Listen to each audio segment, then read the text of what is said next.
ৰাভা নিৰ্বাচনৰ যিটো সকলো জাতি জনগোষ্ঠীৰ যিখিনি আন্তৰিক উৎসাহ উদ্দীপনা সেইটো আমি বিশেষ ধৰণে এইবাৰ অলপ পৰিৱৰ্তন দেখিছো। কাৰণ ৰাভা সাহিত্যখনৰ জৰিয়তে আমাৰ সকলোৰে শ্ৰদ্ধাৰ টংকেশ্বৰ ৰাভাৰ যি সবল নেতৃত্ব, এই সবল নেতৃত্বত ই 10 বছৰত আগৰ তুলনাত যথেষ্ট পৰিৱৰ্তন আমি দেখিবলৈ পাইছো।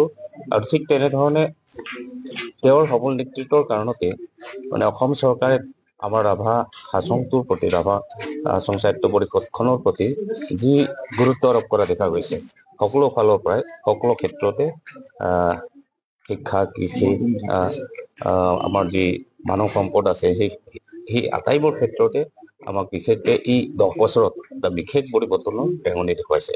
আৰু সেইটো সম্পূৰ্ণ অসম চৰকাৰৰ সহযোগত, অসম চৰকাৰৰ মানে পৰামৰ্শৰ জৰিয়তে আমি এইখিনি গঢ়ি উঠিছে বুলি অনুমান কৰিব পাৰিছো।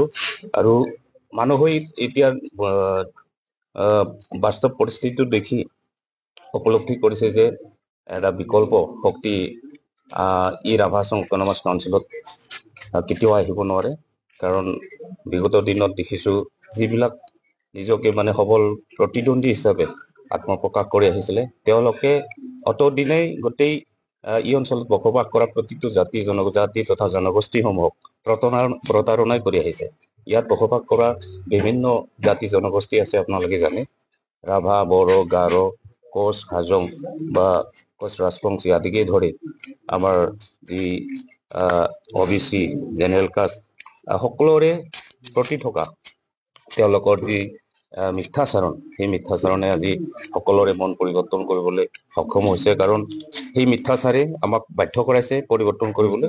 কাৰণ 10 বছৰ আগত ৰাভা হাছঙৰ যিটো পৰিৱেশ পৰিস্থিতি আছিল, বৰ্তমান আমাৰ বৰ্তমানৰ মানে CM টংকেশ্বৰ ৰাভা হাছং সাহিত্য পৰিষদৰ দায়িত্বভাৰ গ্ৰহণ কৰাৰ পাছত, অৰ্থাৎ 13 চনৰ পৰা আমাৰ ৰাভা হাছং এলেকাত যথেষ্ট উন্নয়ন বা বিকাশ তথা যি সামাজিক এটা সুস্থিৰ পৰিৱেশ সেইটো গঢ়ি তুলিব সক্ষম হৈছে।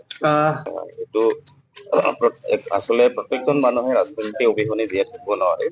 কোনোবা নহয় কোনোবা এংগেলতে আমি সকলোৱে ৰাজনীতিৰ লগত ওতঃপ্ৰোতভাৱে জড়িত আছো, কোনোবাই হয়তো পৰোক্ষভাৱে, কোনোবাই প্ৰত্যক্ষভাৱে।